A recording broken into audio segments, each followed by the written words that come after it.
Bunun cezası yani bir değişik olmalı. 2 sene 4 sene sonra içeriden çıkmamalı. İkinci bir olayı işlememeli. Ondan sonra hastane bahçelerine kesici aletlerle, silahlarla girilmemeli. Herkesin belinde bir silah, yoğun bakıma giriyorlar. Yani böyle bir dünya yok, böyle bir ülke yok. Bence Sağlık Bakanlığı'nın bu olaylardan sonra medeni ya da Avrupa ülkesinde olsaydı çoktan istifa etmesi gerekirdi. Kesinlikle şiddete karşı, özellikle sağlıkçılara karşı olan şiddete karşıyız. Sağlıkçılara yapılan her şiddet bütün topluma, bütün engellere, bütün yaşlılara, bütün hastalara yapılmıştır yani. Yani söylenecek fazla bir laf yok. Bu kaçıncı oldu? Ersin Aslan Hastanesi. Bu da bir şehit.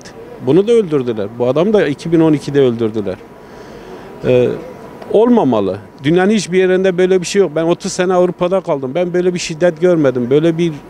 Böyle bir tedbirsizlik görmedim yani. Ben zannetmiyorum. Onun için sağlıkçılarımız önlem nöbetçiler bırakmışlardır. Yani tamamen hastaneleri boşaltmazlar. Sağlıkçılarımız o konuda duyarlılar. Ama demokratik haklarını kullanıyorlar. Bence kullanmalılar sonuna kadar destekliyorum. Elimden gelse onlarla sonuna kadar yürürüm yani. Nöbetçi doktorlar, nöbetçi hasta bakıcılar bırakmaları lazım. Yani hükümet önlem almalı.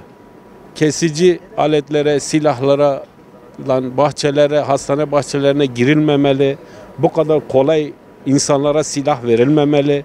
Bir insana bir tabanca veriyorlar, yanında da 1000 mermi veriyorlar. Biz savaşta mıyız kardeşim? Ne oluyor ya? 1000 mermi ya. 1000 mermiyle 1000 insan öldürürsün ya. Ne diye veriyorsun? Devlet hastanelerine girileceği yok. Her taraf kirpas içinde. Özel güvenlikler, belki 10 tane özel güvenlik var kapıda ama bu şirketin özel güvenliği, yani bu güvenliğin özel şirketlerden olmayacağı apaçık meydanda.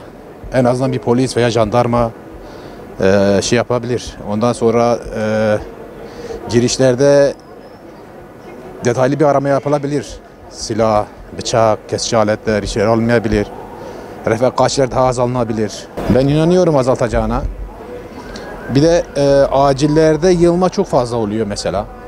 Acil bir hasta geldiğinde en fazla 2 refakatçi olmalı yanında. Daha fazlalar içeri alınmamalı. Hastanenin avlusuna bile alınmamalı bence. Yani faydası olacağını düşünüyorum. Ben doğru bulmuyorum. Devletin buna acil bir önlem alması lazım. Bugün Allah göstermesin her gün bir şehit geliyor şeyden. Operasyonlardan, Suriye'den, Irak'tan her gün şehit haberleri geliyor. Silahlı kuvvetlerimiz silah mı bırakacak? Doğru değil bence. O Türkiye Cumhuriyeti'nde görevi yapan doktorumuza Allah rahmet eylesin. Tüm sağlık çalışanların başı sağ olsun.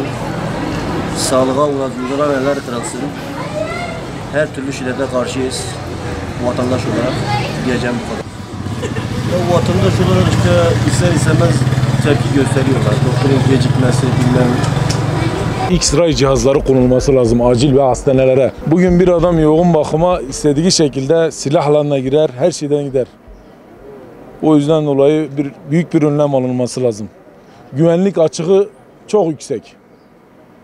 Yani bugün bu hastanede belki 10 tane güvenlik var, yetersiz.